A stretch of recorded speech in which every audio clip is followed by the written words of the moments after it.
Harmattan arrived early that year. Dry, dusty, and full of secrets. It swept across the rooftops of Lear, coating everything in a fine brown powder, whispering through the silent streets at dawn. For most, it was just another season of chapped lips and cold nights. But this time the wind carried more than dust. For Musa dan Lodi, life had become a routine of survival, not dreams. Each morning began the same way, the clang of tools at his roadside workshop, the comforting warmth of a steaming cup of kunu, and the soft hum of his little daughter, Mariam, a widower, a father, a man surviving one day at a time. He lived for her, his small bright star in a quiet universe. He did not complain, he simply existed.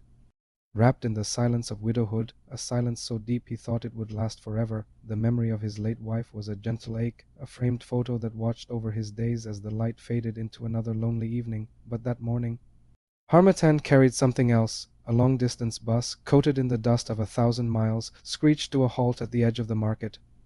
Passengers descended into the hazy air, coughing and stretching, and then she stepped down, a woman in a soft brown hijab, carrying a small suitcase and a well-worn leather handbag. Her eyes, tired from the journey, were observant, searching as if looking for a place to finally rest. Across the street, Musa froze. His cup of kunu, halfway to his lips, trembled in his hand. Baba, who is that woman? Mariam's small voice pulled him from his trance, but his gaze remained fixed. The world seemed to slow down. For a fleeting moment their eyes met across the dusty street. It was brief but powerful. The wind lifted the edge of her hijab, and the sunlight caught the shimmering dust particles between them like tiny golden stars. Something shifted inside him.